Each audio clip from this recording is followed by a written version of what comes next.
Well, good morning. What a beautiful morning. The sun is shining, as you can see behind me. It's a really lovely day here in the south. So I've got my curtains pulled because for the first half of the day the sun belts into the window and hits the painting table, and it's too much. It's too much right in your face. It's too much. Anyhow, be that as it may, I have one or two new subscribers, so thank you very much. Most of them are incognito subscribers, apart from one, which is Paul Howes. So thank you, Paul, for subscribing. Thank you to everybody for subscribing. I'm always grateful for people subscribing. That's fantastic. Thank you very much. It's nice to know, I guess, that people people like what you're doing, which is lovely. That's fantastic. So we're only I think about 5 away now from getting into 3 figures, so nearly there. Our Napoleonic Highland Infantry, 1/72nd scale Highland Infantry, are nearing completion. It's been a long road on these. I mean, as some of you know, because some of you have just done Highland Infantry, they are an incredible amount of work. You know, I always say that Napoleonics are probably the worst miniatures you can paint because of the complexities of the uniforms.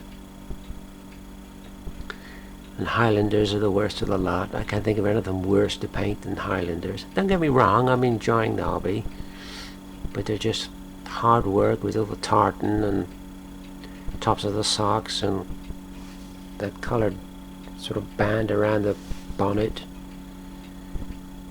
You know, they are a great deal of work, but they look nice. I mean,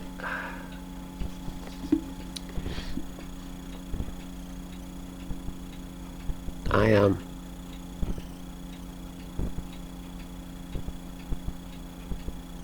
very pleased with the way these figures are going. Yeah, there's still a bit to do on them, I gotta say. There's still a bit to do. Rifles, water bottles, bread bags, green facings, you know, the cuffs and the collars.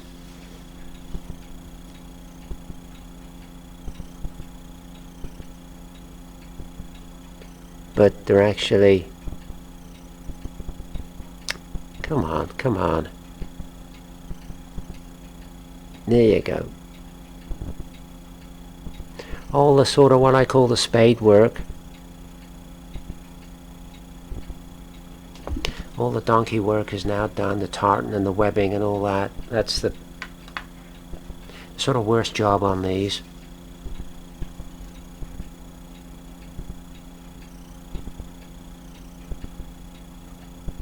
There you go.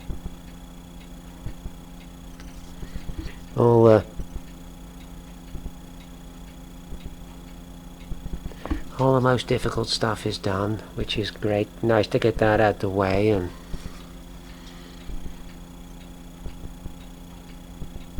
you know, an easy sort of, or should be,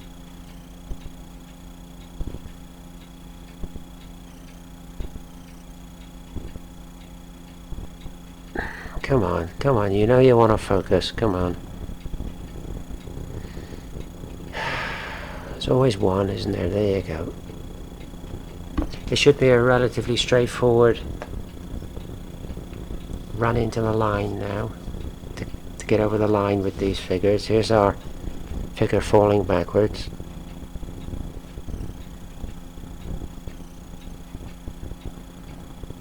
There you go. That's an Airfix figure with an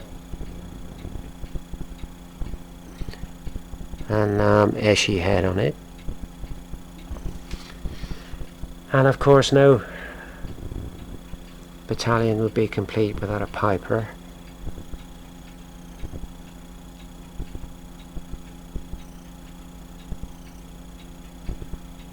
In this case a blurred piper. Come on. There you go.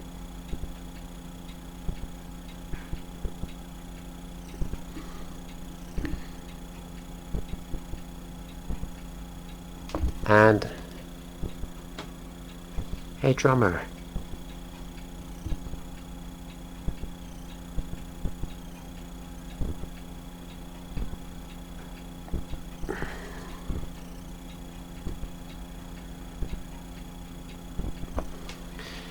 So that's where we're at.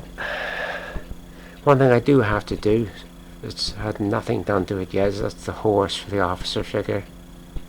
I've still to do that, but that's not going to take me long to do one horse. That's straightforward. So that's job well done. I'm very pleased with the way that's gone. So somebody was saying, they left a suggestion, I think it was Dan Booman. Could I, or it would be a nice idea, could I do a troop review for everything I've painted thus far? So I thought about it. Okay, so what I will do is I will finish these Highlanders and get them based up and flagged up and landscaped and all the rest of it. I will do that. Then I will do a troop review of everything I've done. That's British and Allied, French, and I'll also show you all the buildings I've done as well, because we've got a whole hatful of buildings now, so I'll show you them. Then I'm going to have a few days off, because this battalion of infantry, these Highlanders, have been a long slog. Really hard graft. So I'm going to have a couple of 3 days off from painting, but I'm not going to be inactive. I thought whilst I have some time off from the painting, I will do another building. I've got 2 or 3 buildings left, maybe 4 buildings left that I can pick something from.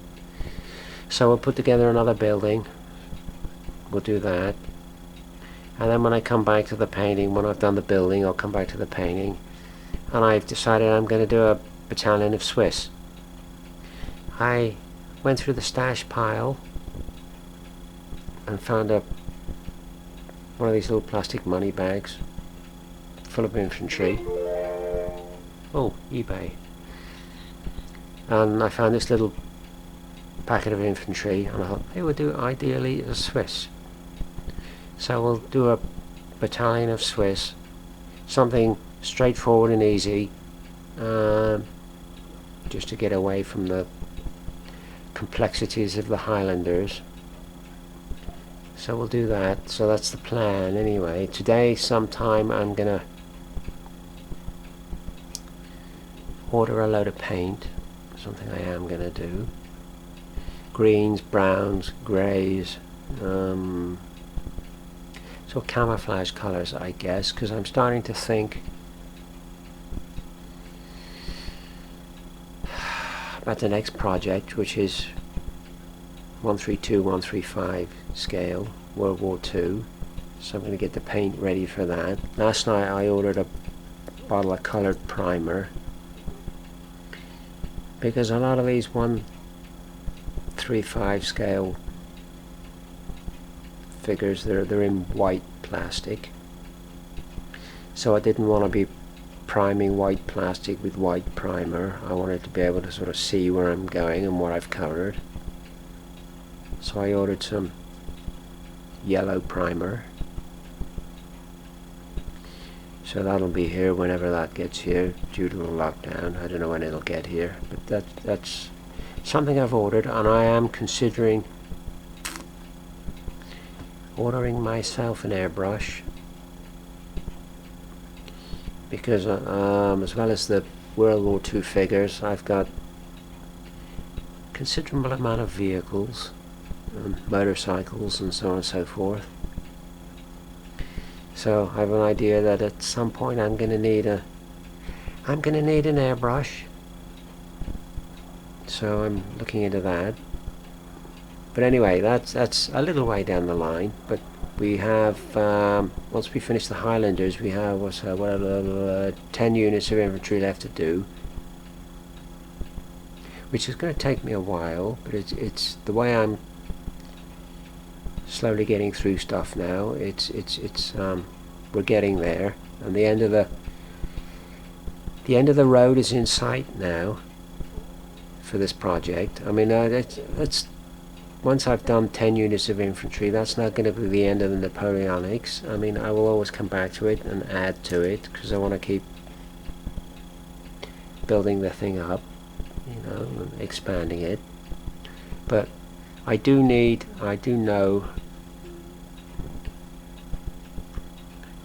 paint something different. I need to have a change of scenery, put it that way, because I've been on Napoleonics for a considerable amount of time now, and I'm starting to need a change of scenery. So we'll get the job completed. Can you hear that? It's a jet coming over. I live near an aerodrome, very close to an aerodrome. You get them coming over all the time, these jets. I wonder what they practice for. I mean, it's illogical to me. They must spend millions of pounds on these jets practicing for what? Because if there's another war, somebody's going to stick their finger on a button and we're all going to go bang. So what are they practicing for? But anyway, yeah, 10 units of infantry is not going to take a huge amount of time. Wow. Take me a few months, I'm sure. But the way I'm getting through things now, it's the end of the road is in sight, which is good. Look forward immensely to the 135, 132 scale figures. Challenges and pastures new, put it that way. But that's where we're at. Oh, by the way, quickly before I go, because I've been here 12 minutes, quickly before I go, there's some more games in the Computer Chess Challenge, which I'll put in the link down below, and also an updated league table for those of you that entered. I'll put down the new matches that have been played. We're about a third coming on for halfway through this chess tournament now. So one or two machines that are standing out above the others, but been very interesting.